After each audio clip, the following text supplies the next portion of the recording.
Hello there, how's it going? This is my 13th recording for the book Atomic Habits, and so far we have covered the first 5 chapters and we are on chapter number 6. In the last video, I talked a little bit about chapter 6, and in this video, we will continue talking about chapter 6.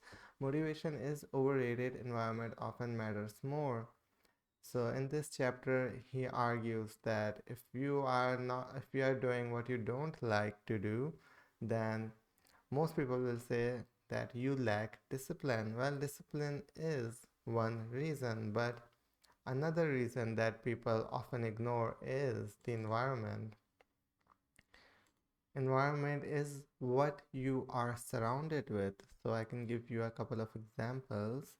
For example, you don't like video games, but you often feel the urge to play them and you also play them. So So the reason you play is not you lack discipline, but one reason is that it is a part of your environment. Why not just remove it altogether? We can take example of smartphone, your digital environment. A lot of people don't like social media, but they use it regardless. Why do they do it? Because it's in their phone. Why not just remove it from your phone so you don't even have the option to choose it? That's the idea of environment design.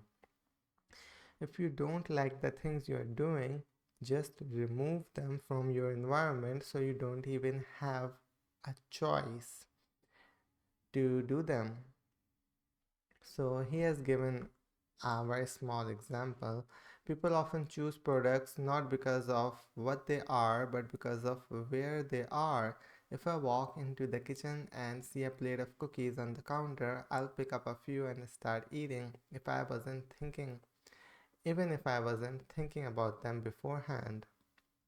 See, he went to the kitchen, saw a bunch of cookies, and ate them. Did he eat them because he wanted to eat them, or he ate them just because he saw them? That's the idea. Most of the bad things we do, are the reason that they are part of our environment. If there were no cookies, he wouldn't be eating them. So you can take an account of all the bad things you are doing and you want to stop doing them and try to remove them from your environment. Initially, it will be hard, of course, but that's the best approach to removing bad habits. So you don't even have to choose them, right? That's the idea. So we talked about the first one, effect of environment on human behavior. He talked about that eyes the biggest are the biggest sensory sensory organ through which we consume information. And if you want to consume better information, start looking at better things. And that's why environment design is such a big idea. You don't have to be the victim of your environment, you can also be the architect of it. So let's go over environment design. How to design your environment for success. It's not easy. It's easy not to read a book when the bookshelf is in the corner of the guest room. When the cues that spark a habit are subtle or hidden, they are easy to ignore. If you want to make a habit a big part of your life, make the cues a big part of your environment. The most persistent behaviors usually have multiple cues. Yes, think you can think about social media again. We keep our phone with us all the time. So we have a choice to use social media all the time. And even if we are not using our phone, we are on our computer. Again, we can use social media on our computer all the time. Now those cues are big. You can use social media wherever you are, whenever you want. If you want good behavior to become part of your life, You should think about how you can add them into your environment. Make sure the best choice is the most obvious one. Making a better decision is easy and natural when the cues for good habits are right in front of you. Yeah, so the best choice, the thing that you really want to do, should be the most obvious one. Environment design is powerful, not because it influences how we engage with the world, but also because we rarely do it. Most people live in a world others have created for them, but you can alter the spaces where you live and work to increase your exposure to positive cues and reduce your exposure to negative cues. Environment design allows you to take back control and become the architect of your life. Be the designer of your world and not merely the consumer of it. Yeah, l- take a make a list of things that you don't like but you still do and see how you can reduce your exposure. You might not be able to eliminate it, but you can always reduce your exposure to it.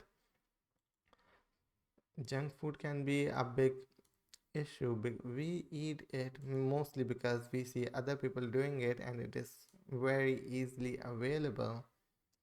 In every restaurant, in every cafeteria, most of the items are junk food and we see every other person eating it.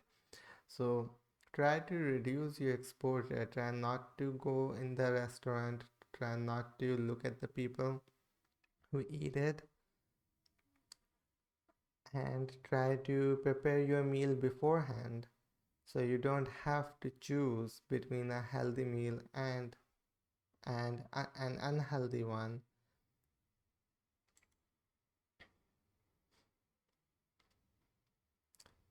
So so let's quickly go over the summary now. Chapter summary. Every small changes in context can lead to large changes in behavior over time. Exactly. What if you start keeping a book with you all the time? You would most probably read it, right? That's a very small change, keeping a book with you. Not reading it, just keeping it with you, but that will incline you to read it. Small changes in context can lead to large changes in behavior over time.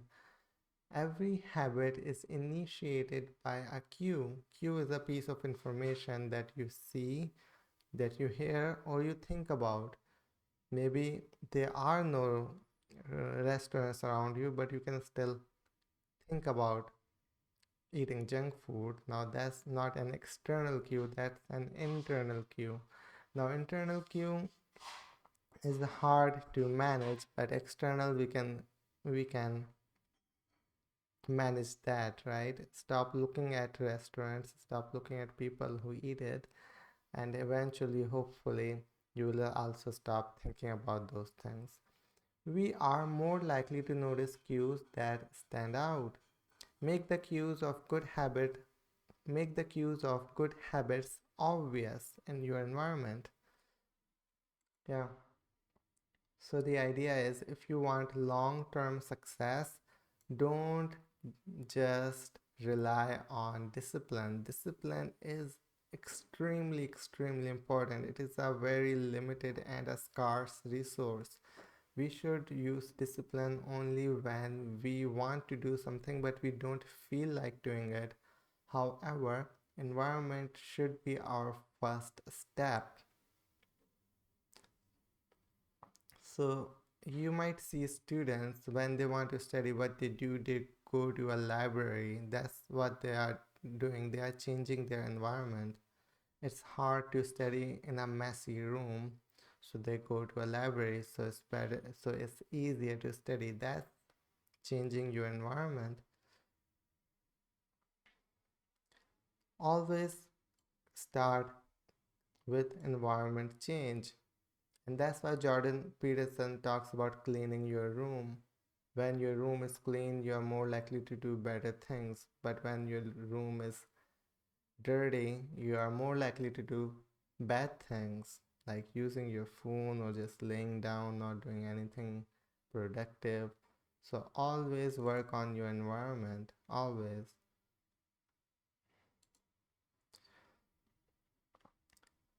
So we covered chapter number 6. Wow. In the next video, I will talk about chapter 7 and we will be done with the second part, Make It Obvious. Now, looking forward to chapter 7. Thank you very much.